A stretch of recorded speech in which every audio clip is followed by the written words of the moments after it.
E agora, para repercutir o assunto, eu recebo aqui no estúdio da TV Justiça a advogada trabalhista Noeli Andrade Moreira. Seja muito bem-vinda. Boa tarde para a senhora. Boa tarde, obrigada. É sempre um prazer estar aqui com vocês. Vamos repercutir um assunto muito importante na data de hoje. Vamos lá, olha, pegando o gancho aqui do finalzinho da reportagem, né? A gente explicou que foi sob essa ótica da perspectiva de gênero e foi fundamental, porque nós tivemos, gente, nesse caso concreto, um entendimento diferente lá Sim. na perícia judicial. Explica pra gente que entendimento foi esse. Nós tivemos uma perícia médica, é um caso de uma dona de casa, como apareceu na reportagem, e na perícia médica foi constatado num primeiro momento a incapacidade temporária e depois com um quesito complementar que trazia exatamente essa questão da peculiaridade do trabalho da dona de casa, perguntando se, como não havia controle de horário, nem produtividade, ela não poderia, contando com auxílio de familiares, exercer as atividades. E aí a resposta na perícia foi que sim, que nesse contexto poderia ela continuar exercendo as atividades e não haveria incapacidade. A sentença também foi nessa linha, porque é uma prova técnica, o laudo médico, foi na linha de que ela tinha capacidade e negou o benefício. O julgamento já na turma recursal de Santa Catarina foi muito importante porque adotou o protocolo de julgamento com a perspectiva de gênero e colocou luz sobre essa peculiaridade, que às vezes muito além do preconceito e da própria resistência que nós temos pelas questões educacionais, é até um estereótipo mesmo, não chega a ser uma coisa tão grave, mas é o estereótipo da dona de casa que leva a consequência bastante grave, que foi a negativa do benefício. Então, o julgador, adotando o protocolo do CNJ, colocou luz sobre esse quesito e verificou que era o caso, sim, de um tratamento diferenciado pela questão do gênero por ser dona de casa. E aí afastou esse entendimento e alterou o julgado para, então, conceder o benefício sobre essa perspectiva.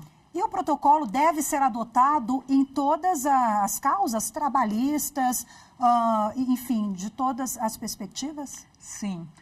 Esse protocolo é de 2021. Agora, em março de 2023, sobreveio a resolução obrigando que todos os tribunais adotem.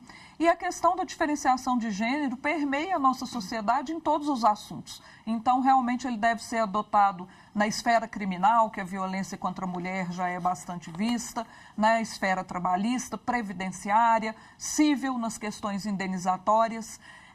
Então, a gente sempre faz o paralelo, né, eu que sempre uso óculos, de que o protocolo veio funcionar realmente como um óculos para a pessoa que, às vezes, você enxerga, mas você não vê a ótica daquele indivíduo. Ao colocar o óculos, traz para perto da gente as características mais importantes da situação e aí, para o julgador, isso faz muita diferença ao analisar as provas e o caso que está sendo posto a julgamento. Perfeito. Essa dona de casa, ela conseguiu ter acesso a esse benefício da incapacidade temporária. Em linhas gerais, quem tem direito?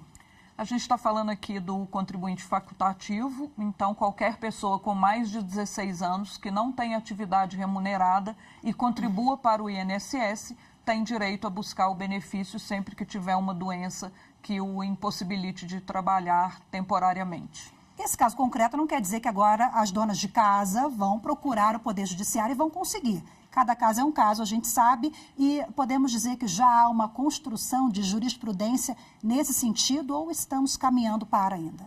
Estamos caminhando, mas com certeza é um julgado muito importante e, para além disso, né, é importante a gente chamar a atenção que hoje o judiciário está realmente engajado nessa perspectiva.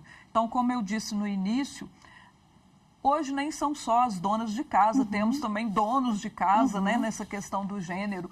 Então, é um trabalho como qualquer outro e essa luz do protocolo sob essa perspectiva é muito importante, porque realmente vai averiguar como um trabalhador doméstico e não como uma dona de casa com aquele estereótipo que a gente tem, que a pessoa só faz a hora que ela quer, na medida que ela quer. A questão do controle de horário é muito fácil da gente visualizar, né? Todos nós temos um lar.